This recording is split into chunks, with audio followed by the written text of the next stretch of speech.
l'architecture futuriste. Oui. Donc on commence à faire des dessins, ce qui est du concept. Du coup, j'ai fait plusieurs versions de plusieurs types de robots. D'accord. Et en fait, celui qui a été choisi par mon livre, c'était celui-là. Et en fait, on a changé sa fonctionnalité pour que ça devienne un robot de signalisation. Qui veut dire que c'est lui qui fait la signalisation dans les routes. Du coup, on a fait des tests de couleurs.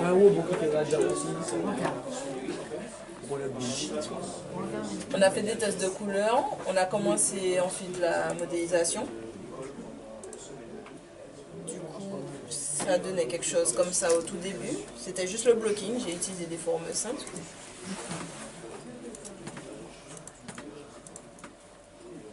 J'ai utilisé des formes simples pour essayer de refaire en fait ce que j'avais sur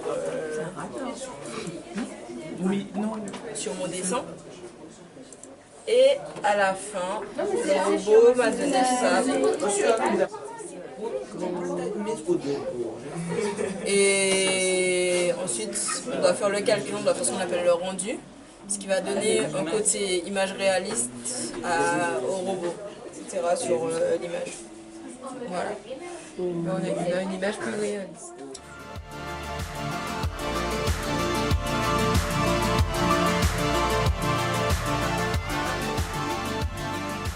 Alors là c'est sur Maya. Et pour refaire ça en fait en version open source, c'est Blender. L'idée c'est de le faire s'animer au milieu sauter entre des bâtiments. Et donc les étudiants ils ont de côté travailler sur l'animation et de notre côté sur à quoi va ressembler le cyborg. Je vous montre un petit peu à quoi ça ressemble en termes d'animation. Donc chacun a une animation différente. On regarde un peu les animations qui sont proposées. Donc là, vous regardez les animations sur un logiciel qui permet, vous voyez que des fois on a du crayonné.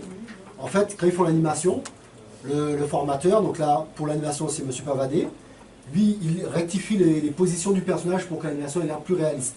C'est pour ça qu'on peut faire du crayonné directement sur un endroit clé où il faudrait que l'animation, il faudrait faire des modifications sur la position du personnage.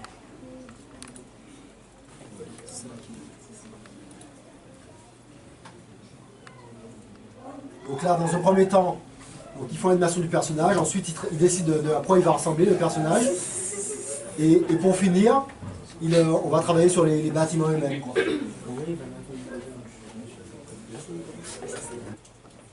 Je vous montre, vous allez comprendre que c'est, encore une fois, en fabrication, c'est pas définitif, ça donne déjà une intention, une idée.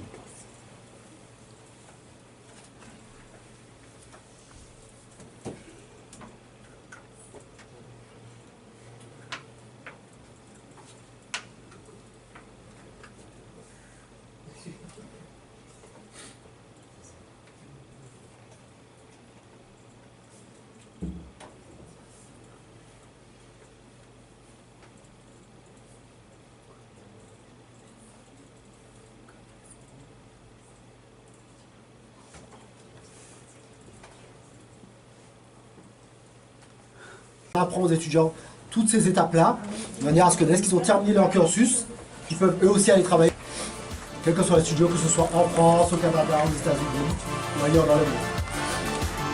À la prochaine.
est né à Provins, en Seine-et-Marne, en 1913.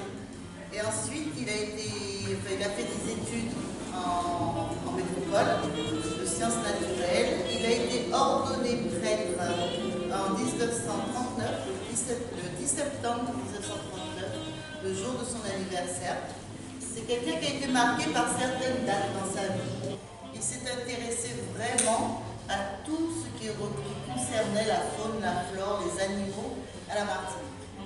Donc il s'est fait aider par certains de ses confrères, si on peut appeler ça comme ça, mais aussi de ses équipes. Donc je vous invite à revenir d'ici là, où nous allons exposer les 10 000 pièces qui composent la collection. Mais le musée sera payant. Voilà.